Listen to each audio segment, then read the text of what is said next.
કેન્દ્રીય નાણામંત્રી નિર્મલા સીતારમણ આજે દેશનું બજેટ રજૂ કરવાના છે। આ વખતે બજેટમાં ખેડૂતો માટે મોટી જાહેરાતો થાય તેવી શક્યતાઓ વ્યક્ત કરાઈ રહી છે। આ બજેટ મોદી સરકારના ત્રીજા કાર્યકાળનું પહેલું બજેટ હશે, જેને લઈ સામાન્ય લોકો મોટી આશાઓ સાથે જોઈ રહ્યા છે। ખેડૂતોથી લઈને નોકરિયાત, મહિલાઓ, જવાનો, સરકારી કર્મચારીઓને નાણામંત્રી નિર્મલા સીતારમણની નવી જાહેરાતોને લઈ આશા અપેક્ષાઓ છે, જેમાં મધ્યમ વર્ગને ટેક્સમાં છૂટની ભેટ મળી શકે છે, તો નોકરિયાત વર્ગને ઇન્કમ ટેક્સમાં ઘટાડા તરીકે મોટી રાહત આપી શકે છે। ઇન્કમ ટેક્સની મર્યાદાને વધારી શકવામાં આવે છે, સાથે જ ટેક્સ સ્લેબમાં છૂટછાટ આપીને દરેક વર્ગને રાહત આપી શકે છે। આવી જ રીતે કૃષિ ક્ષેત્રે વિકાસલક્ષી યોજનાઓ જાહેર થઈ શકે છે।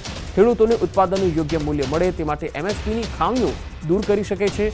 યુવાનો અને રોજગારી માટે પણ બજેટમાં કોઈ જાહેરાત થઈ શકે છે। ઉપરાંત મધ્યમ વર્ગ તરફથી મકાન ખરીદી પર સબસિડી વધારવી, હોમ લોનના વ્યાજદરમાં ટેક્સની છૂટની મર્યાદા વધારવાની પણ માંગ છે।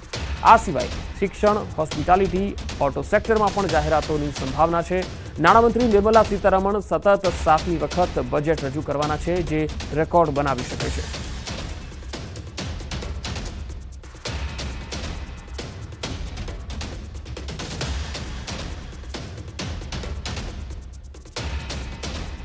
આવકવેરાના સ્લેબ અંગે પણ જાહેરાત પર સૌની નજર છે। આજે 7મી વખત નિર્મલા સીતારમણ બજેટ રજૂ કરવાના છે। આજનું આ બજેટ જેના પર આખા દેશની નજર મંડાયેલી છે, સીધી તસવીરો આપને બતાવી રહ્યા છીએ।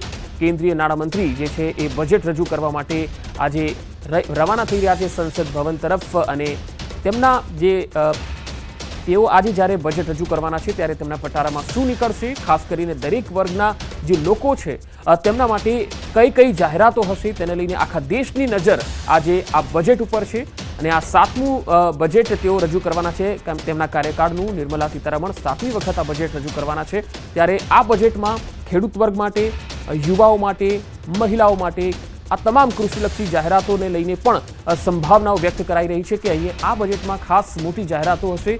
દરેક વર્ગ જે ઉદ્યોગ જગત છે તેમની પણ ઘણી આશા અપેક્ષાઓ છે, અને આવકવેરા સ્લેબ અંગેની જાહેરાત પર સૌની નજર છે, કારણ કે ગત બજેટમાં પણ તેમાં કોઈ ફેરફાર નહોતો કરાયો, ત્યારે આ વખતના બજેટમાં આવકવેરાના સ્લેબમાં કોઈ ફેરફાર થાય છે કે કેમ તેના પર સૌની નજર છે। ઘણા લોકોની આશા અપેક્ષાઓ છે, ખાસ કરીને નોકરિયાત વર્ગ હોય, મધ્યમ વર્ગ હોય, તેમની આ આશા સૌથી વધારે છે। ત્યારે આ 7મી વખત નિર્મલા સીતારમણ બજેટ રજૂ કરવા માટે જઈ રહ્યા છે। તસવીરો સીધી આવી રહી છે દિલ્હીથી, જે આપણે બતાવી રહ્યા છે।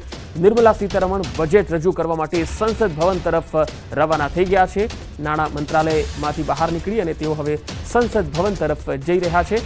તેમના બજેટમાં આજે સૌની નજર છે કે તેમના બજેટમાં દરેક ક્ષેત્ર માટે કંઈક ને કંઈક સંભાવનાઓ, ખાસ આશા અપેક્ષાઓ જે છે એ કેટલી પરિપૂર્ણ થાય છે એ પણ જોવાનું મહત્વનું બની રહેશે। ખેડૂતો, મહિલાઓ અને યુવાઓની ઘણી આશા અપેક્ષા છે આ બજેટ ઉપર, અને દેશના ગ્રોથ માટે આ બજેટ ખૂબ જ મહત્વપૂર્ણ સાબિત થશે। આકાશી આફતથી ભાટિયા અડધું ડૂબી ગયું, વાહનો તણાઈ ગયા। દ્વારકામાં ફરી એકવાર 10 ઇંચથી વધુ વરસાદ પડતા ચારે તરફ તબાહી જ તબાહી મચી ગઈ છે। દ્વારકામાં અતિવૃષ્ટિ જેવી સ્થિતિનું નિર્માણ થયું છે। સ્થળ ત્યાં જળના દ્રશ્યો સામે આવી રહ્યા છે। જુઓ, યાત્રાધામ દ્વારકાના રોડ પર કમર સુધી પાણી ભરાતા લોકો સામાન માથા પર મૂકી જીવ બચાવવા ભાગતા જોવા મળ્યા। ભદ્રકાળી વિસ્તાર બેટમાં ફેરવાતા બધું જ ડૂબી ગયું। રોડ તો પાણીમાં ગાયબ જ થઈ ગયો। દ્વારકાના ભદ્રકાળી વિસ્તારમાં યાત્રિકોની બસ વરસાદના પાણીમાં ફસાઈ જતા બસમાં બેસેલા યાત્રિકો, બાળકો, તમામ લોકો પરેશાન થયા। સ્થાનિક લોકોએ બસને ધક્કા મારવા પડ્યા। ભારે પાણી ભરાતા યાત્રિકોના શ્વાસ પણ અદ્ધર થયા। દ્વારકાના કલ્યાણપુર તાલુકાના ભાટિયામાં તો ભારે વરસાદ બાદ સ્થિતિ વિકટ બની છે। ભાટિયા કલ્યાણપુરનો તો સંપર્ક કપાયો છે। ભાટિયા હાઈવે ઉપર વરસાદી પાણી ભરાતા વાહનો અડધા પાણીમાં ડૂબી ગયા હતા। દૂર દૂર સુધી હાઈવે દેખાતું ન હતો અને ફક્ત પાણી જ પાણી નજરે પડતું। હાઈવે ઉપર પાણી હોવાથી ઘણા લોકો રોડ પર જ અટવાઈ ગયા હતા। ભાટિયા ગામની બજારોમાં ધસમસતા પાણીનો પ્રવાહ વહ્યો। ભાટિયાની બજારમાં નદી વહેતી હોય તેવા દ્રશ્યો સામે આવ્યા। કલ્યાણપુર જતા ભાટિયા નજીક ભોગાત ગામના હાઈવે ઉપર વરસાદી પાણી ફરી વળ્યા। વરસાદના કારણે હાઈવે નજીકના ગામોમાં પાણી ફરી વળ્યા હતા। દ્વારકાના ટંકારિયામાં આબ ફાટ્યું, 10 ઇંચ વરસાદથી પાણીએ ગામને લીધું બાનમાં। દેવભૂમિ દ્વારકા જિલ્લાના ટંકારિયા ગામમાં જાણે આબ ફાટી હોય તેવા દ્રશ્યો સામે આવ્યા। 10 ઇંચથી વધુ વરસાદ ખાબકતા પાણી જ પાણી જોવા મળ્યું। આખા ગામમાં જળબંબાકારની સ્થિતિ સર્જાઈ। ભારે વરસાદની સ્થિતિના પગલે સમગ્ર ગામને વરસાદી પાણીએ બાંધમાં લીધું। બસ સ્ટેન્ડ સુધી પાણી પહોંચ્યા। ઘરમાં પણ પાણી ભરાઈ જતા જનજીવન અસ્તવ્યસ્ત થયું। ખાટલા ઉપર ફ્રીજ મૂકવાની નોબત આવી તેટલું જ પાણી ઘરમાં ઘૂસ્યું અને બેડરૂમનો બેડ પણ આખો પાણીમાં તરતો જોવા મળ્યો. ટ્રેક્ટરના અડધા ટાયર ડૂબે તેટલા પાણી ગામમાં ભરી વળતા ભયાનક સ્થિતિ સર્જાઈ અને જનજીવન અસ્તવ્યસ્ત થઈ ગયું. દ્વારકા કલ્યાણપુર તાલુકામાં આબ ફાટ્યા જેવી સ્થિતિ સર્જાઈ છે. કલ્યાણપુર તાલુકાના રાવલ ગામે ધોધમાર વરસાદથી ગામમાં જળમગ્ન જેવી પરિસ્થિતિ થઈ છે. રાવલ ગામે આવેલા શાળાના ગ્રાઉન્ડ સુધી પાણી ભરાયા છે. કલ્યાણપુર તાલુકામાં ધોધમાર વરસાદના કારણે જનજીવન પ્રભાવિત થયું છે. તો આ બાજુ માલેતા ગામમાં વાદળ ફાટ્યું. માત્ર 3 કલાકમાં 15 ઇંચથી વધુ વરસાદ ખાબકતા આખું ગામ પાણી થયું. સિંધણી નદીનું પાણી ગામમાં ઘૂસતા ગામમાં પૂરે તારાજી સર્જી 100 ઘરમાં પાણી ઘૂસી જતા લોકોને હાલાકી ભોગવવી પડી. દ્વારકામાં મેઘાની તોફાની ઇનિંગ બાદ ખેતરોમાં પાકનો સફાયો. દ્વારકા પંથકમાં મેઘરાજાએ માજા મૂકતા ખેતરોમાં પાકનો સફાયો થયો. ખેતરો જાણે નદી બની ગયા હોય તેવું લાગી રહ્યું છે. દ્વારકા પંથકમાં ધોધમાર વરસાદથી ખેતરો ડેમ બની ગયા છે. કોરડા ગામમાં ખેડૂતોના પાક પર જ નહીં, ખેડૂતોના સ્વપ્ના પર પણ વરસાદી પાણી ફરી વળ્યું છે. ખેતરોમાં પાણી ભરાતા મગફળી, કપાસ, તલ, જુવાર પાકને ભારે નુકસાન થયું છે. અહીં એવો વરસાદ પડ્યો કે હવે લીલા દુકાળ જેવી સ્થિતિનું નિર્માણ થયું છે. 3 દિવસથી ખેતરોમાં પાણી નહીં ઓસરતા ખેડૂતોને હવે રડવાનો વારો આવ્યો છે. ત્યારે સરકાર સર્વે કરાવી સહાય કરે તેવી ખેડૂતો માંગ કરી રહ્યા છે. દ્વારકાના ગામડાઓમાં 2 કલાકમાં 5 ઇંચથી વધુ વરસાદ, બજારોમાં દરિયા જેવા દ્રશ્યો. દ્વારકા પંથક પર કુદરત બરાબરની ગુસ્સે હોય તેમ ફરી એકવાર દ્વારકાના ગામડાઓ દરિયો બની ચૂક્યા છે. જુઓ આ ભોગાત ગામના દ્રશ્યો. દ્વારકાના ભોગાત ગામે નદીઓ ગાંડી તૂર થઈ ગઈ છે. ભારે વરસાદના કારણે ખેડૂતોની ચિંતામાં વધારો થયો છે. તો આ તરફ દ્વારકાનું બાંકોડી ગામ બેટમાં ફેરવાયું છે. અત્યંત ભારે વરસાદથી બાંકોડી ગામમાં જળબંબાકારની સ્થિતિ સર્જાઈ છે. બાંકોડી ગામની ચારે તરફ પાણી જ પાણી નજરે પડી રહ્યું છે. ઘર, દુકાનો તમામ જગ્યા પર પાણી ઘૂસી ગયા છે. સ્થિતિ એવી છે કે લોકોને ઘરમાં રહેવું પણ મુશ્કેલી ભર્યું બની ગયું છે. લોકો ઘરના ધાબા પર રહેવા મજબૂર થયા છે. આ બાજુ દ્વારકાના જસાપર અને નરમાણા ગામમાં પૂર આવ્યું. અનરાધાર વરસાદથી નદીઓ લાલઘૂમ થઈ છે. નરમાણા ગામની શેરીઓ તો જાણે દરિયો બની ગઈ હોય તેવું લાગી રહ્યું છે. દ્વારકામાં આબ ફાટ્યા જેવી સ્થિતિ થઈ છે. જ્યાં જમીન ત્યાં જળ દેખાઈ રહ્યું છે. મેઘ તાંડવ બાદ દ્વારકા સોમનાથ હાઈવે સહિત ભોગાતના આકાશી દ્રશ્યો સામે આવ્યા છે.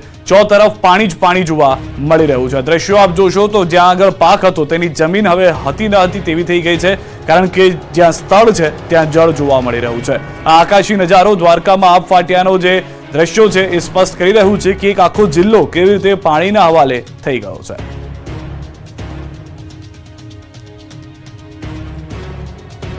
દ્વારકામાં નદીમાં ફસાયેલા 3 લોકો માટે જવાનો બન્યા છે દેવદૂત. દ્વારકામાં જળ પ્રલય વચ્ચે જવાનો દેવદૂત બન્યા છે. નદીમાં ફસાયેલા લોકોનું દિલધડક રેસ્ક્યુ કરાયું. પાનેલી ગામની નદીમાં ફસાયેલા 3 લોકોને સુરક્ષિત બચાવવા હેલિકોપ્ટર પહોંચ્યું હતું. સાંસદ પૂનમબેન માડમની મદદથી હેલિકોપ્ટર રેસ્ક્યુ માટે આવી પહોંચ્યું. 2 કલાકથી નદીમાં ફસાયેલા 3 લોકોને બચાવવામાં આવ્યા. 3 લોકોને રેસ્ક્યુ માટે રસ્તા પાણી હોવાથી એનડીઆરએફ પહોંચવામાં સફળ ન થતા હેલિકોપ્ટરથી રેસ્ક્યુ કરતા દિલધડક દ્રશ્યો સામે આવ્યા. તો કલ્યાણપુર પંથકમાં આબ ફાટતા એનડીઆરએફની ટીમ સ્ટેન્ડ બાય કરાઈ. એનડીઆરએફની 2 ટીમો કલ્યાણપુરમાં સ્ટેન્ડ બાય રાખવામાં આવી. કોઈ રેસ્ક્યુની કામગીરીની જરૂર પડે, ગામો સુધી પહોંચી શકાય તે માટે એનડીઆરએફ તૈનાત. આ પાણી વચ્ચે માતા બાળકનું રેસ્ક્યુ. માતાને ખાટલા પર બેસાડી પોલીસે રેસ્ક્યુ કર્યું છે. 7 દિવસના બાળક તેમજ તેની માતાનું રેસ્ક્યુ કરવામાં આવ્યું છે. બાળકને પોલીસે રાખ્યું છે છત્રીમાં. માણાવદરમાં નીચેના વિસ્તારમાં ભરાયા છે ભારે પાણી. આ દરમિયાન બાળક અને માતાને બચાવીને પોલીસે સરાહનીય કામગીરી કરી છે. લોકો પણ પોલીસની આ કામગીરીને બિરદાવી રહ્યા છે. રાજકોટના ઉપલેટામાં એસડીઆરએફ ટીમ દ્વારા 10 જેટલા વ્યક્તિઓનું રેસ્ક્યુ કરાયું. લાઠ ગામે 10 જેટલા વ્યક્તિઓ ફસાયા હતા. વાડીમાં ફસાયેલા 8 શ્રમિકો અને 2 બાળકોનું રેસ્ક્યુ કરાયું છે. ધોરાજી પ્રાંત અધિકારી, ઉપલેટા મામલતદાર, પાટણવાવ પોલીસ સહિતના અધિકારીઓ પણ દોડી આવ્યા છે. રાજકોટ લાઠ ગામે પહોંચી એસડીઆરએફની ટીમ. લાઠ ગામમાં હાલ જળબંબાકારની સ્થિતિ. વાડીમાં ફસાયેલા મજૂરોનું રેસ્ક્યુ ઓપરેશન. ફસાયેલા લોકોને સલામત સ્થળે ખસેડાશે.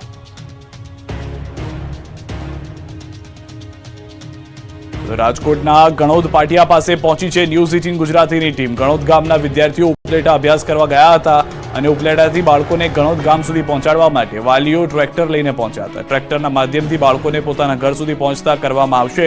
ઉપલેટા ગયેલા 50 થી 60 વિદ્યાર્થીઓને ટ્રેક્ટરના માધ્યમથી તેમના ઘરે પહોંચતા કરવામાં આવશે.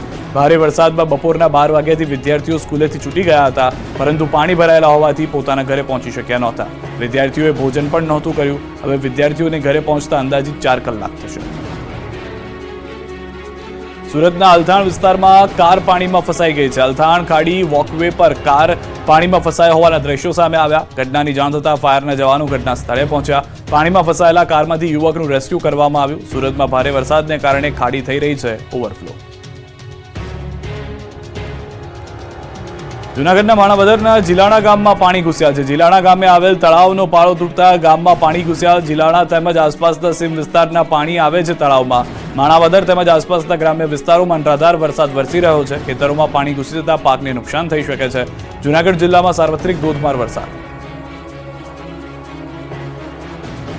માણાવદરનું જિંજરી ગામમાં જળ વિસ્ફોટ, ગામ બેટમાં ફેરવાયું. સૌરાષ્ટ્રના માણાવદર પંથકમાં વરસાદે સપાટો બોલાવતા ગામડાઓ ડૂબી ગયા છે. માણાવદરના જિંજરી ગામે આબ ફાટ્યું છે. 2 કલાકમાં અંદાજે 10 ઇંચથી વધુ વરસાદથી ગામની બજારોમાં નદીઓ વહેતી થઈ છે. જળબંબાકારની સ્થિતિનું નિર્માણ થયું છે. માણાવદરનું જિંજરી ગામ બેટમાં ફેરવાયું છે. બજારોમાં કમરસમાં પાણી ભરાયા છે. ગામમાં નદીઓ વહેતી હોય તેવું જોવા મળી રહ્યું છે. તમામ રસ્તાઓ બંધ થઈ ગયા છે. આકાશી આફતથી ગામ લોકોને જીવ તાળવે ચોંટી ગયા છે. ખેડૂતોની મહેનત પર પાણી ફરી વળ્યું છે. ધુંધવી નદીમાં પાણી આવતા ગામના હાલ બેહાલ થઈ ગયા છે. કમરસમાં પાણી ભરાતા જિંજરી, ઇન્દ્રા, ભિંડોરા, ગણા સહિતના ગામોમાં સંપર્ક વિહોણું થઈ ગયું છે.